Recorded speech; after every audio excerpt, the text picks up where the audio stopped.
So a new project has literally fallen into my lap and I wanted to show you guys what it's about. So one of my family members was given this scarf by a friend, and for a bunch of reasons I won't get into, she has asked me whether I would be happy to frog and re-knit her a scarf with the same yarn.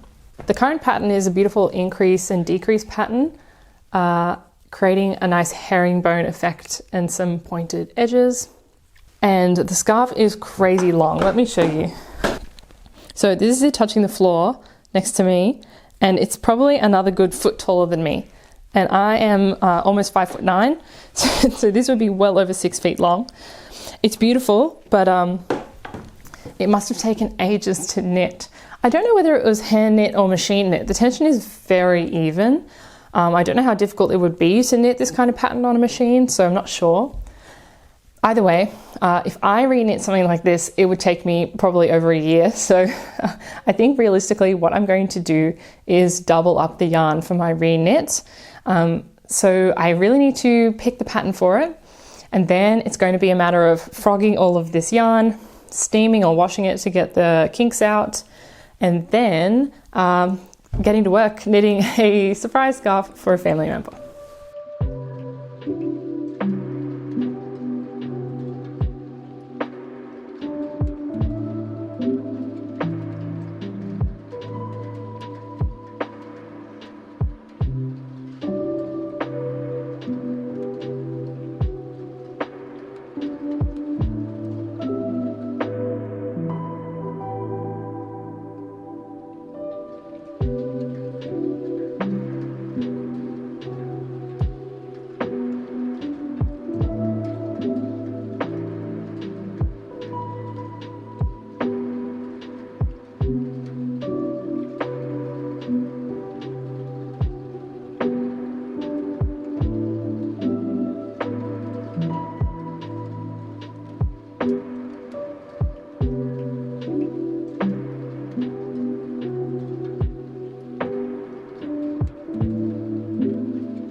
So it's been a couple of days.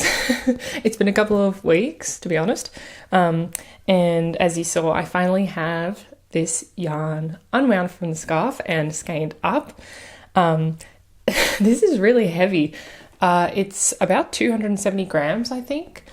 And guys, I still don't know what kind of fiber this is. I thought it might have been wool at the start. It's definitely not wool. It's quite silky, very shiny, and quite dry feeling. So I think it might be cotton, but it's really soft. So I don't know if there are types of cotton that are softer than others, but it's definitely softer than cottons that I've felt before, but I'm not very familiar with cottons. And it's got this interesting ply, which I'll show you up close. It's kind of two very thin strands spun together. Regardless, it's very nice. It's very summery, but it's much thinner than I thought. It'd be generous to call this a fingering weight yarn. And the thought of having to knit an entire scarf with this was just really upsetting to me. So it's kind of been sitting around while I thought about what to do with it. And then I had a brainwave. I love an excuse to buy a new tool. And I've got a whole day free today, so I've just been out to the shops and I got myself a knitting machine. So you might know that I'm actually in the process of 3D printing my own sock knitting machine, and that's pretty much done now, but I haven't played with it yet. And of course, sock knitting machines are designed for super, super thin yarn and they make a little tube, but what I need is a big tube. So I have bought a 48 needle knitting machine. This is the one from Lincraft. It's the Maker brand, but it looks essentially the same as the Sentro knitting machine. The scarf I unraveled to get this yarn wasn't a tube scarf. It was just a flat panel and it rolled in at the edges, and that would drive me crazy. So I'm thinking I'm going to do a tube scarf. I've seen some other people do them on these machines and they look really good. I think I have to double up the yarn to make that a reality. And then I'm going to do the whole tube in stockinette, hopefully in mere minutes. And then I'm going to do deliberate drop stitches. And I'm going to create wide ribbed panels. So I'm going to drop every, say, 5th stitch. And then I'm going to like ladder it back up on the back with a crochet hook to create purl stitches on that in that column. And I think I'm going to do that kind of sporadically over the 48 stitches to create like a wide ribbed scarf, because the recipient has told me that she doesn't want a plain knit scarf. She wants some sort of feature. So on the last scarf it was those increases and decreases. So on this scarf I want to do wide ribbing. So to do that I'm going to have to double up the yarn, which means I'm going to need to wind this into 2 kind of cakes, which I'm going to do now. And then I just have full confidence. I'm just going to figure out how to use this machine first go and pump this tube out, and then it's going to be a matter of hand laddering up the purl columns, which will probably take me a little while. But yeah, I'm going to see if I can do this all in a day, maybe. Let's see. And finally, depending on how much yarn I have left, because this is an awful lot of yarn, but obviously the last scarf wasn't doubled, it was single layer. It was reasonably wide, but it did roll in, and it was, 6 or 7 feet long.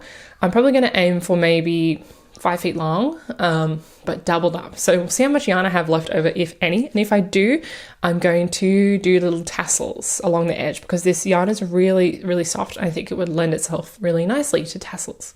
So that's the plan. I'm going to wind this up into cakes, get this knitting machine set up, and then take you with me as I experiment and learn how to use it for the first time. So let's go.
Okay, that was actually harrowing, but I did end up with 200 grams out of the 270 into some balls. I don't know why there's 4 of them now. I must have cut the wrong bit of yarn, but anyway, I think this will be enough. The last 70 grams is still on the Swift, and I'm thinking I might use it for tassels. So we'll see if I need it. But for now, I want to get into this new machine.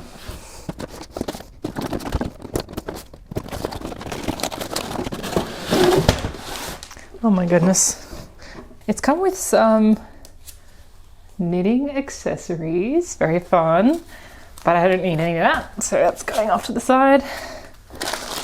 And I guess it's got some feet and some tapestry needles, a screwdriver, some screws. So it looks like I've got to do a little bit of setup. This is it. And it comes with a row counter, that's awesome. See, I've got 3 tapestry needles there, a little screwdriver, cute, some silicone suction cups and some screws, and then looks like 4 legs. Oh, I've got a crochet hook, that's cool. And from looking at the box, this seems to be the yarn tensioner. So let's chuck these feet on. Oh, they don't even really screw in. Well, that's easy. Oop. Maybe they do screw in, but I'm not going to screw them in because I'm impatient. So I imagine that this spot here is for the yarn tensioner. Now, don't break it, Sean, don't break it. Don't rush. Okay. One thing I didn't see in my ripping open of the box was any instructions. So it's telling me that it's suitable for 8+, that's good. And there's a how-to video, but I don't know if that includes how to set it up. But yeah, you can see here that this is the yarn tensioner that I've got in my hand. And depending on which hole you feed it through, the tightness, like the tension is affected. Oh, it's a little bit flexible, so, oh, there we go.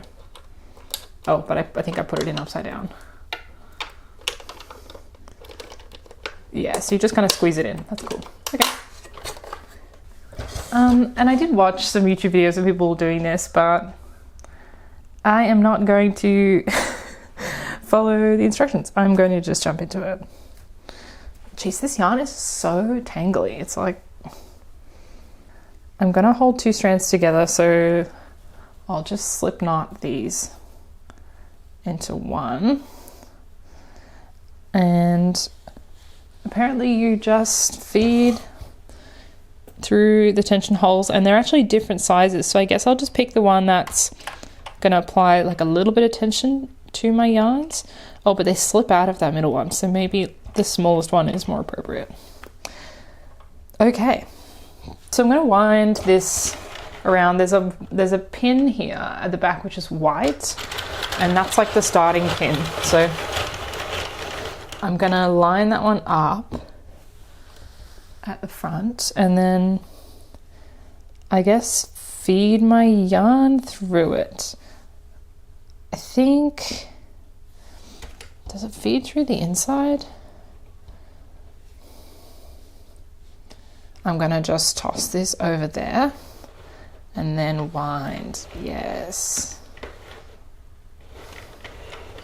I have no idea how this works. I haven't really had any time to think about the logic of the machine, but I don't really need to know how. Like with the sock machine that I'm building, I can see how that works. I recognize the latch hooks. This, because it pulls it down into a sort of bed. I'm not sure how the next stitches are created, but I'm sure it will become very clear to me in just a moment when we get back to the start. And supposedly you just thread the yarn through this here part of the machine. There we go. And down into this tensioning hole. Now I'm just going to hold onto the yarn to tension it. And I'm just going to crank the machine. Oh, I'll reset the row counter.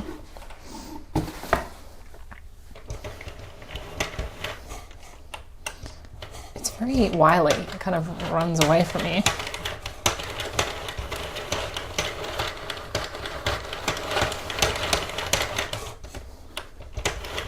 Is it working? Nothing terrible is happening.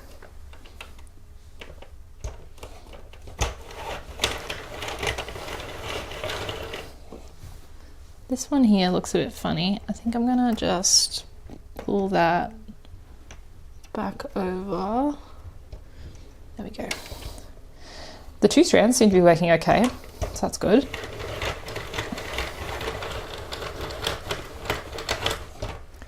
Okay, let me crank for a little while and we'll see what happens.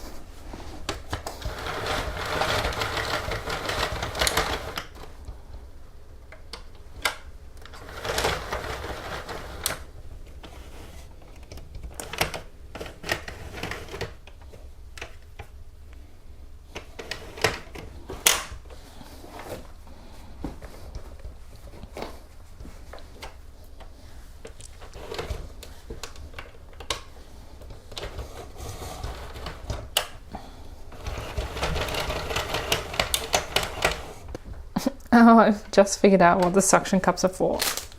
They're supposed to go on the bottom of the feet. Okay, let's try that. I don't know if my floor is particularly suction cuppable, but I'll give it a try.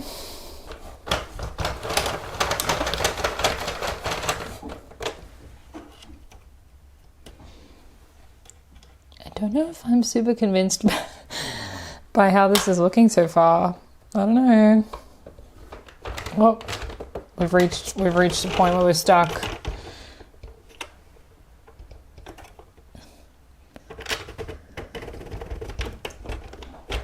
Okay, so looking at it, it looks fine here, but for some reason the handle won't turn anymore.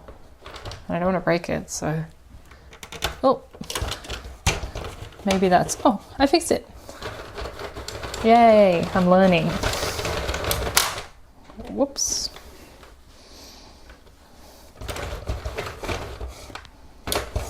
All right, I had a quick breather and I've moved up to my desk where the desk is a little more slick, so I should be able to try use those suction cups and I can just be a bit more comfortable. I transfer the yarn to a smaller, festive little box and I'm going to give this a proper go.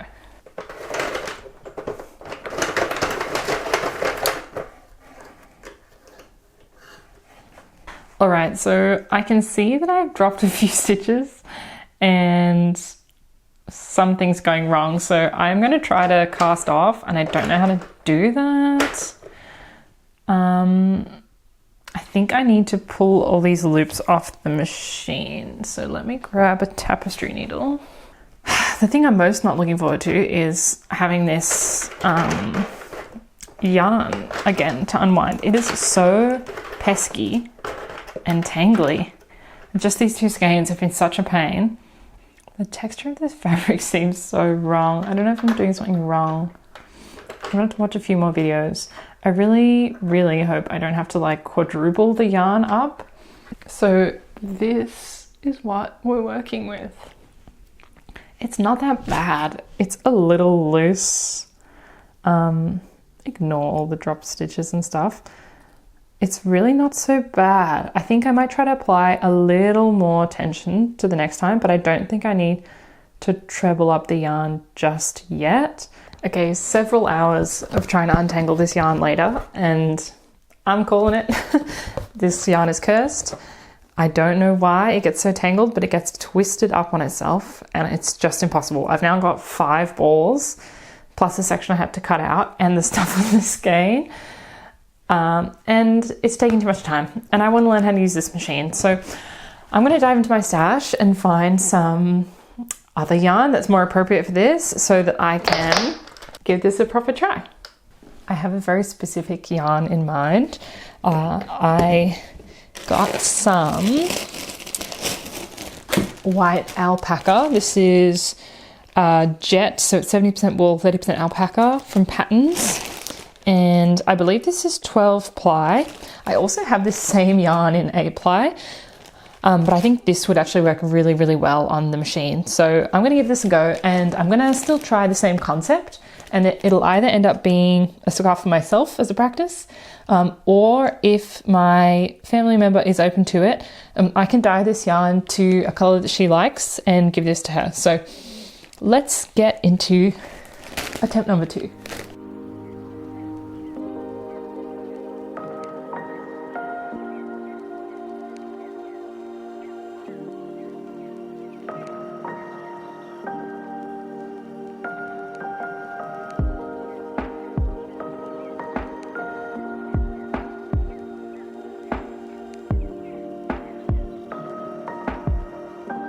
This is working so much better.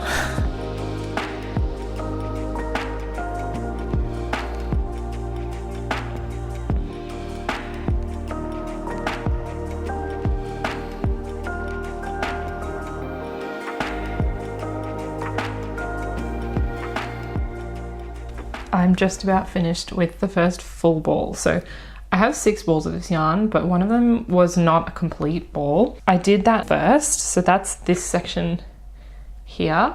And then I've been doing the full ball for a little while. I'm on row 96 and I can actually see where I joined the ball, so I can measure how much this full ball has gotten me. It's probably 22 centimeters or so. And I've got 4 more balls left, so I can figure out how long this scarf is going to be. I'm a little worried that it's not going to be long enough. It's probably not going to be as long as the other one.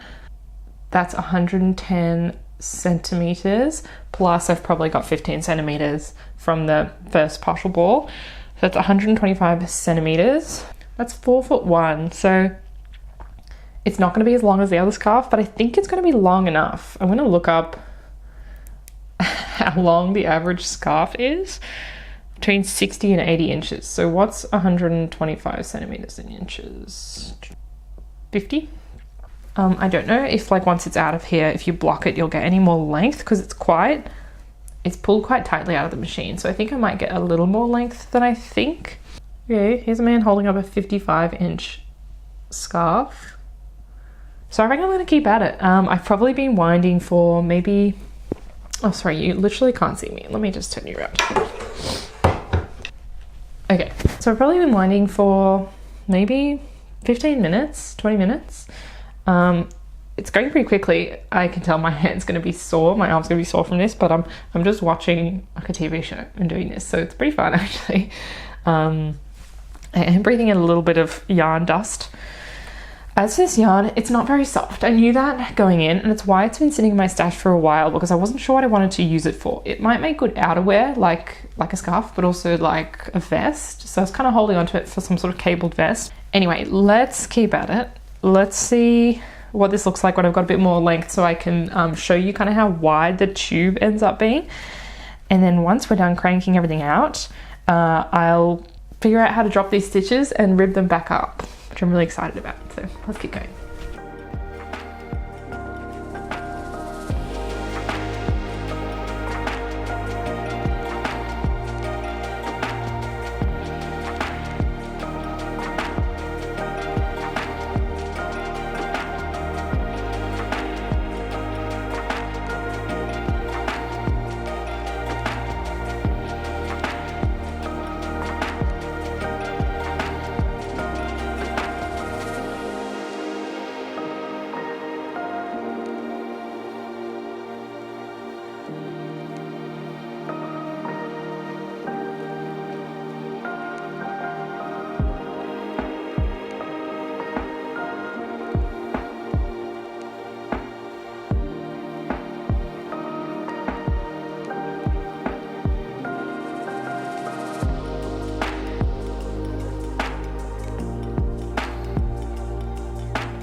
"45 minutes later, I have a full scarf. Let's go." Oh, and it is long enough. This is going to make awful noises. Let me take the microphone off. Oh my gosh. This is so cozy. Look. The tension isn't as even as I thought it might have been. And that means the next step is to intentionally drop some stitches to add the ribbing effect. So let's do that. Oh, and it's measuring in at about 62 inches, which is so good.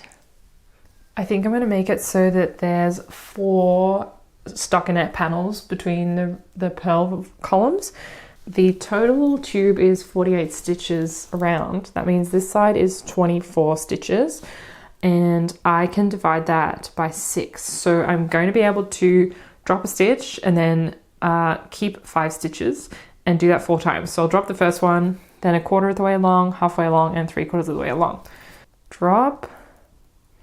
1, 2, 3, 4, 5, and then drop.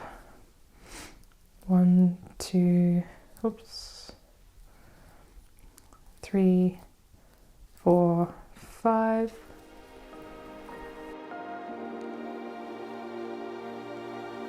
I'll do the other side also while we're here.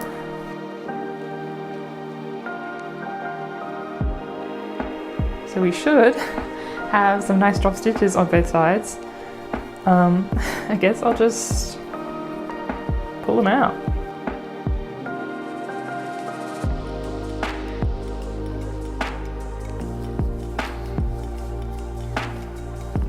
Here we go. This is the technique, I think. That was satisfying, but I'm going to try to do more than one at a time, otherwise I'll be here for hours. So I think if I lay the scarf down on a table, I can kind of pull them all out at once. Yeah, there we go.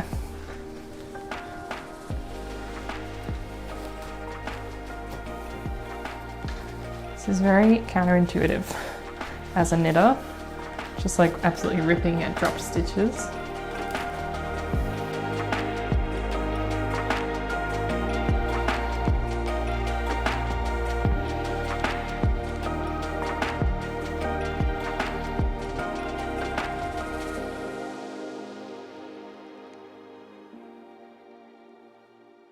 Ugh, my nose is so blocked. Something about this yarn is making me sneeze.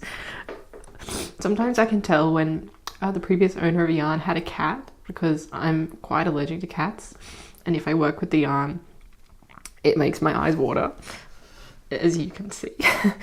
Now guys, I had every intention of picking up these pearl columns, but look at the texture of this drop stitch scarf. It is so, I hate the word scrumptious, I hate it, but it has to be used.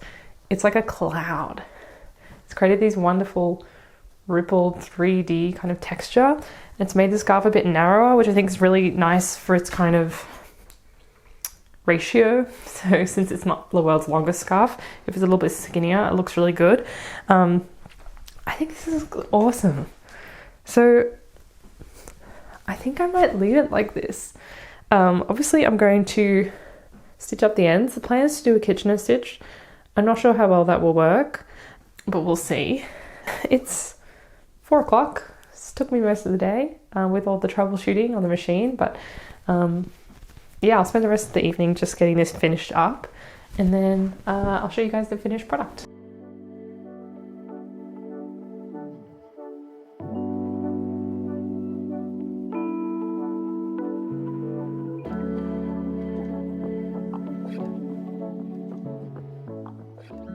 Last night I got over myself and I sat down and wound all that tricky green yarn into hand wound balls, which are just way less tangle prone in my experience. It did take probably more than 3 hours, so that's annoying, but it's done. I lost a bit of yarn in the process, but I think I should still have enough to try again with my newfound circular machine skill and do another scarf in a similar style. I think it might be quicker this time. Hopefully there's no tangles. And I'm going to make one quick change, which is I'm going to cast on with some waste yarn, the yarn that came with the machine. Because when I went to pick up the cast on stitches to do a tubular bind off on the previous scarf, it wasn't a normal cast on. It was really hard to pick up. So I think if I just do a few rounds in waste yarn first, that will solve that problem. So let's get stuck into it and try again.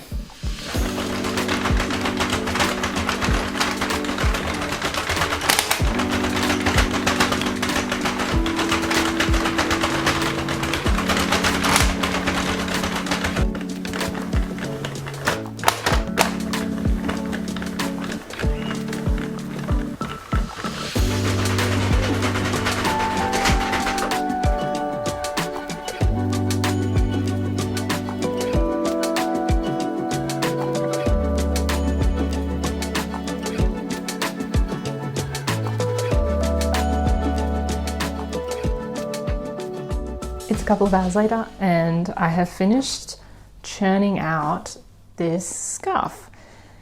It's not quite as long as I wanted. It's about 50 inches, so on the slightly shorter side, but I do have some yarn left over here on the Swift.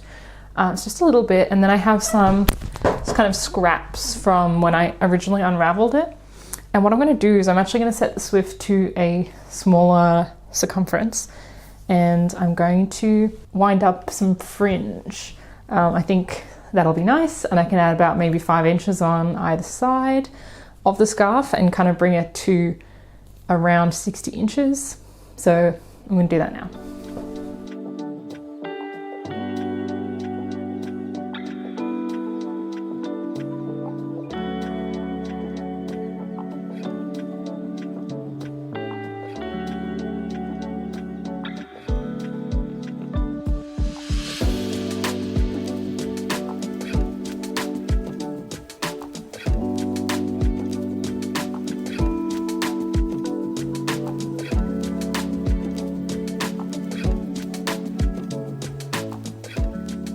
Now to deliberately drop some of these stitches. Pretty early on, I accidentally dropped a stitch. I accidentally wound the handle like the wrong way. I was trying to get it back on, but I realized that since I'm deliberately dropping stitches, I might as well just make this one of the dropped stitch columns. So this is going to determine the pattern. This time I'm going to do a 3x1 rib. So I'm going to do, you know, keep, drop, keep, drop, and that will create 6 panels on each side. So I'm going to follow this drop stitch all the way up and then drop the rest of them. I think this yarn is going to make a really satisfying drop because it's super slippery and silky. So I think I'll just be able to like kind of pull them all out at once. So let's do it.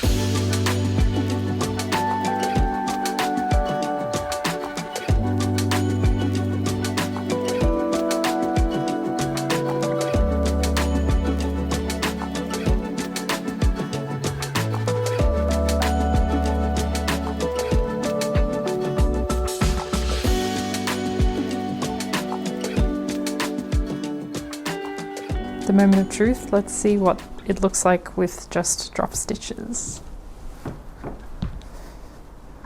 I feel like it gets longer when you drop the stitches. Oh my gosh, it's so cozy and soft. I really like how this looks, but I do want to test out my original vision of the 3x1 rib. So I think I might pick up one of the columns and rib partway up just to see what it looks like. So here is my little test of turning some of the drop stitches into rib instead. It's down the middle of these 2 panels. And I don't know how I feel about it. I think it takes a lot of the texture away. So I might just leave the drop stitches, which is cool. I really don't know how they're going to hold up over time, especially with such slippery yarn.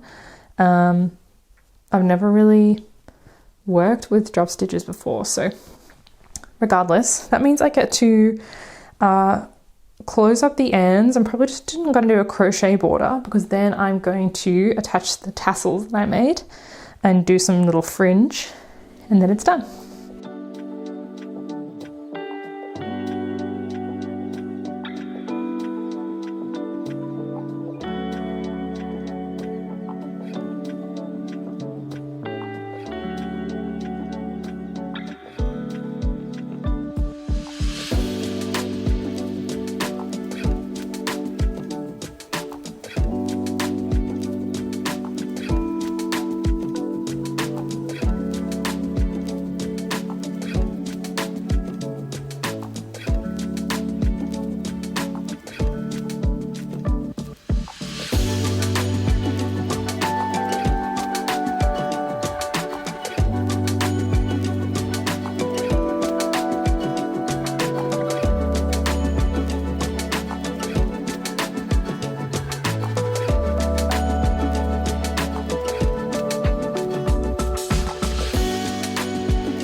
After finishing the tassels, I was really happy with how the scarf was looking and I put it aside. But upon further inspection, the drop stitches in this super silky yarn are just falling apart. It's just turning into a really loose stockinette.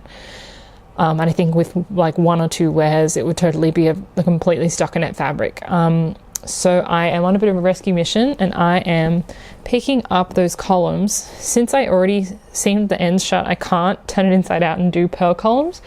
So instead I am picking up the remaining kind of drop stitch columns and I am doing a slip stitch pattern. So I'm skipping every other rung and I'm using a crochet hook to crochet up. So I've done 2 columns up to here. I'm going to sit down and watch a show and try to knock this out before tomorrow morning so I can show you guys how it looks.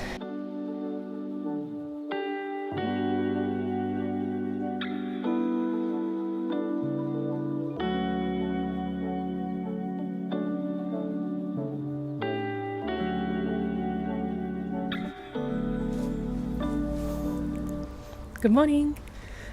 Here is the finished scarf. I stayed up really late last night to finish this because I wanted it to be over. Because this yarn is really difficult to work with. I have put some thought into it, and I think actually the fibre might be viscose. I don't know if they make viscose yarn, or maybe bamboo. I have a store-bought sweater in viscose, and it has the same properties that this yarn has, which is it's incredibly silky and slippery, to the point where it's really, really hard to knit with.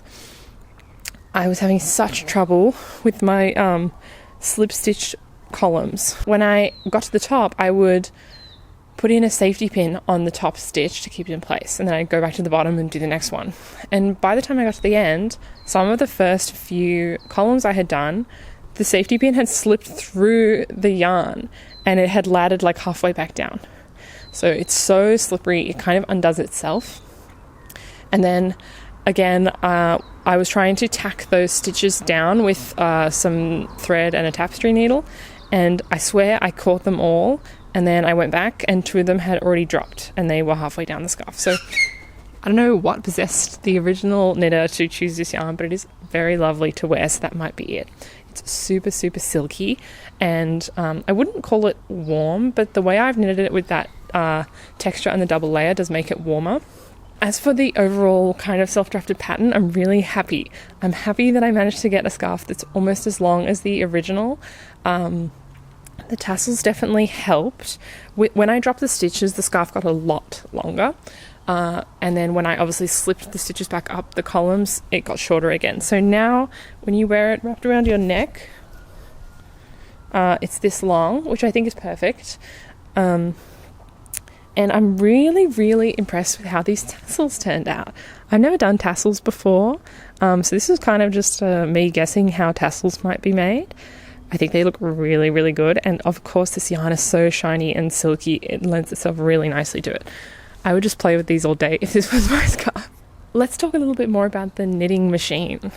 I'm so glad this project gave me an excuse to buy one of those 48 needle knitting machines. It's a new toy, it's a new tool I have in my arsenal, which is cool. I got through the learning curve pretty unscathed, I'd say. One thing I do want to mention is that when I was knitting the white scarf, the row counter worked fine. And then I went to reset the row counter and it reset to 009. I thought that was strange. So I kept knitting and it counted up from 9. And then when I went to reset it a second time, all of the numbers went to halfway between 0 and 9, so it kind of is like blank, blank, blank, and now the row counter doesn't work. So within one day of using it, the row counter did break, and when you wind past the counting pin, it makes a pretty awful noise. So I would say probably not the best made tool I've ever used in my life. I also will talk briefly about the trial scarf this leaves me. This is a very long and cozy wool scarf, which I'm sure anyone would be glad to have. It doesn't have the same problems as the green scarf does, in that the drop stitches are holding their shape. Because it's wool, it's quite a rustic feeling wool. I think this would last for quite some time. I don't know if it lasts forever though. If you work with drop stitches often, please let me know. Do they last forever? 2 issues with this. I did a grafted bind off and it did funny things to the shape of the end of the tube. Obviously the tube cinches in and the bind off doesn't, even though I tried to skip the drop stitch rows, at least on one of the ends, maybe this end. So that's one problem, and then it's already happening. Problem 2, I seem to be allergic to this yarn. I don't know if it's the alpaca. That sounds unusual because I have an alpaca jumper that doesn't cause me any problems. Or this was secondhand, so it could have been stored somewhere really dusty or with cats, but I can't really put this on. And it's also not that soft, so you need to find someone who doesn't mind a rustic feeling scarf. I think I have someone in mind in my life, so I'm going to offer this to him. Otherwise, I might unravel it. I might use it for some sort of vest. Again, if I can't wear it, I'm not sure who will. Or I might donate it as is, and someone can have a lovely wool scarf for this winter. Being able to use up 300 grams of yarn in like an hour is pretty awesome. But yeah, I'm really happy with how I was able to churn through what probably amounts to about 600 grams of yarn in 2 days.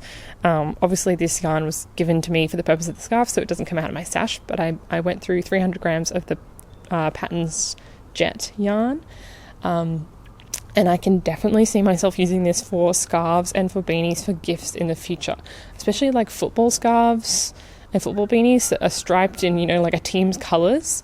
I think this would be really great for that. And it just enables me to do gift knitting without putting all of my other plans on hold. I also liked that it forced me to get creative with the kind of stitches that I was using, whereas if I were hand knitting this, I probably would have done some sort of lace stitch. I've never tried slip stitch pattern before. I didn't even look up if this is how you do it, but it looks good to me. You can see the ends sticking out of this yarn all over the place. There's nothing I can do about that. No matter how hard I try, they pop back out again. I think that's probably all I have to say about this project. Really fun weekend experiment. I'm going to wrap this up and give it back to the owner, and I hope she really likes it. Feel free to ask me any questions or give me your suggestions on what I should use my new knitting machine to knit. Of course, I also have a sock knitting machine on the way, so I'm going to definitely be making some videos about learning how to use that soon. I'll see you then. Bye!